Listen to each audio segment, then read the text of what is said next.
ভারতের ডুম্বুর জল বিদ্যুৎ কেন্দ্রের বাঁধ খুলে দেওয়ার কারণে বাংলাদেশে বন্যা সৃষ্টি হওয়ার কথা অস্বীকার করে দেশটির সরকার বলছে, এই দাবি সঠিক নয়।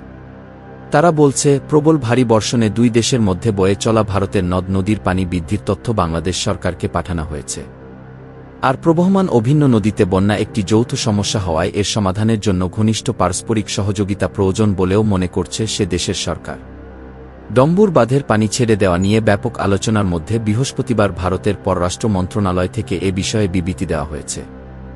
বিবৃতিতে বলা হয়েছে, আমরা বাংলাদেশে উদ্বেগ প্রকাশ করতে দেখেছি যে ত্রিপুরার গোমতী নদীর উজানে ডুম্বুর বাঁধ খুলে দেওয়ায় বাংলাদেশের সীমান্তের জেলাগুলিতে বন্যা সৃষ্টি হয়েছে। বাস্তবে এটি সঠিক নয়।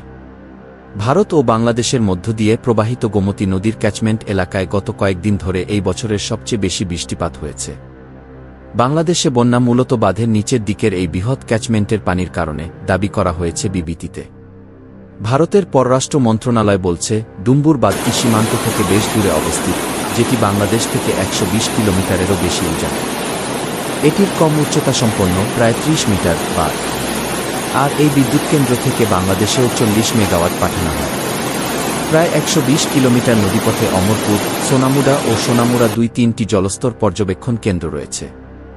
সমগ্র ত্রিপুরা এবং এর পার্শ্ববর্তী বাংলাদেশের জেলাগুলোতে গত ২১ আগস্ট থেকে ভারী বর্ষণ অব্যাহত রয়েছে, উল্লেখ করা হয়েছে বিবৃতিতে।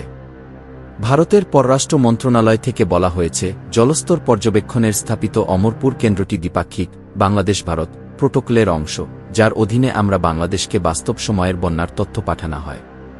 ২১ আগস্ট বিকাল ৩টা পর্যন্ত ঊর্ধ্বমুখী প্রবণতা দেখানে ডেটা বাংলাদেশকে সরবরাহ করা হয়েছে। সন্ধ্যা ৬টায় বন্যার কারণে বিদ্যুৎ বিভ্রাট হয়, যে কারণে যোগাযোগের সমস্যা দেখা দেয়।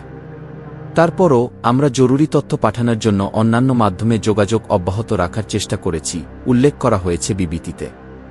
ভারতের পররাষ্ট্র মন্ত্রণালয় আরও বলছে, দুই দেশের প্রবহমান অভিন্ন নদীতে বন্যা একটি যৌথ সমস্যা, যা উভয় দেশের জনগণের জন্যই দুর্ভোগ সৃষ্টি করে। আর এর সমাধানের জন্য ঘনিষ্ঠ পারস্পরিক সহযোগিতা প্রয়োজন। যেহেতু দুই দেশের মধ্যে ৫৪টি আন্তঃসীমান্ত নদী প্রবহমান, তাই নদীর পানি সহযোগিতা আমাদের দ্বিপাক্ষিক সম্পৃক্ততার একটি গুরুত্বপূর্ণ অংশ।